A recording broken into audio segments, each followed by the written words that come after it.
Okay, we're given a nice quadratic function, and we're going to grab some information from this, locate all that information, maybe put together a decent graph. All right, so as we look at this, it's originally given to us in what we call general form, where it's nice and expanded. That corresponds with ax squared plus bx plus c. So to determine whether this opens up or down, what we want to do is we want to look at a. So in this case, a is going to correspond with positive 5. Because that's positive, this one's going to open up. So we're going to have this kind of look going to it where the tails go up at the end behavior does, and we're going to get a lowest point wherever our vertex is.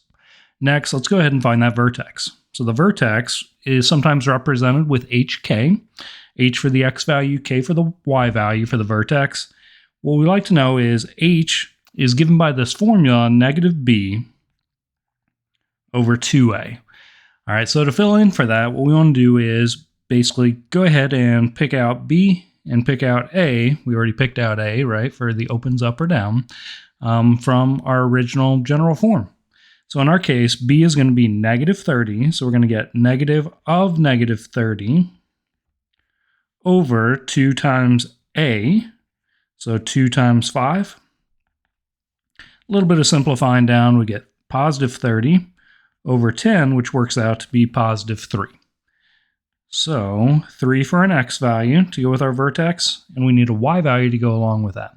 Now, one nice way to help memorize this formula, h equals negative b over 2a, the negative b and the 2a are kind of like the beginning and the end of the quadratic formula, if that helps you.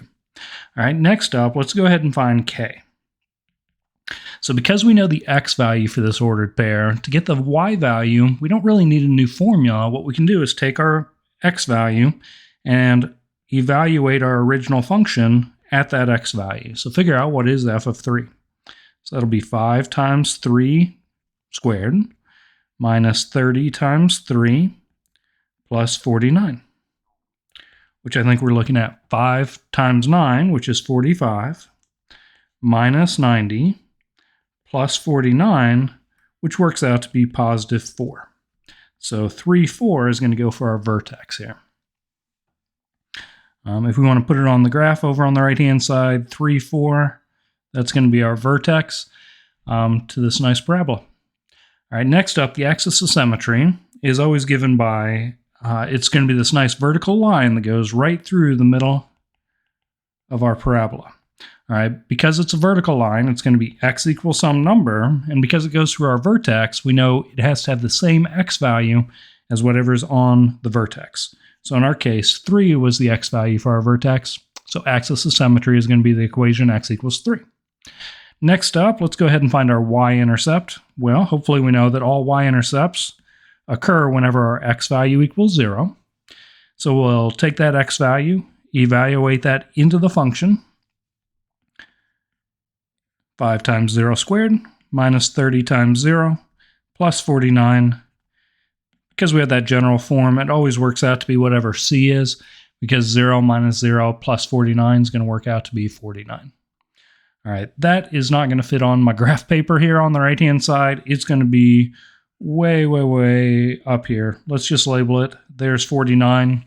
So we've graphed it correctly. All right, next up, let's think about standard form. Now, standard form over here, I've given us the formula. It has the exact same value for a as over on the left-hand side. And then we want to think about this as our value for h was positive 3. So when we go x minus positive 3 on the inside, and then plus k at the end. And another way you could think about this is as transformations as well. All right, now you may be saying to yourself, we already identified this opens up, and the lowest point on our entire graph is going to be right here for our vertex. So it's not going to have any x-intercepts. Let's go ahead and prove that by using the standard form. All right, x-intercepts occur whenever y equals 0 or f of x equals 0. So I'm going to go ahead and fill that into our standard form and say 0 equals 5 times x minus 3 quantity squared plus 4. And then try to solve this down. All right, I like using the standard form because I think it works out pretty nicely to go ahead and make this into a power equation by moving the 4 to the other side first.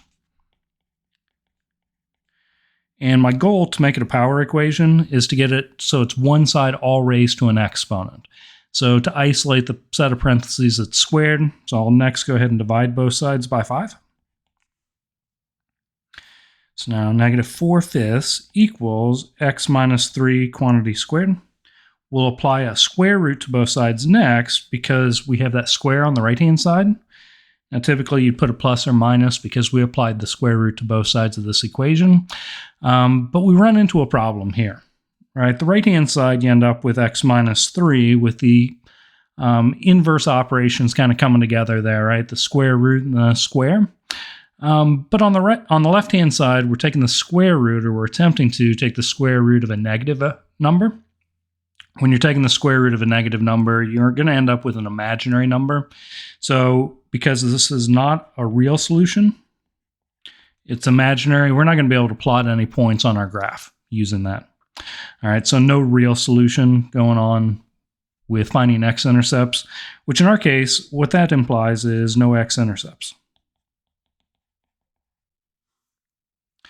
All right, so as far as graphing this goes, let's go ahead and use our lowest point here, the vertex, and it's going to come up here and have that nice U-looking shape going through that point. So that's the ordered pair 0, 49. We could, if we wanted to, find a kind of mirror image point over on the right-hand side because we didn't find an additional point yet. This one is what? We have 3 units, 1, 2, 3 from the axis of symmetry. We'll get another one that's 1, 2, 3 more units further to the right. So if my math is correct, that's going to correspond with 6, 49. All right, they're each 3 units from that axis of symmetry, but they'll have the same height. So go ahead and kind of sketching that in. Hopefully it looks like a mirror image on the left and right-hand side of the axis of symmetry.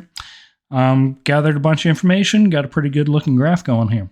So I hope this helps out as you're working on graphing parabolas, graphing quadratic functions. Good luck.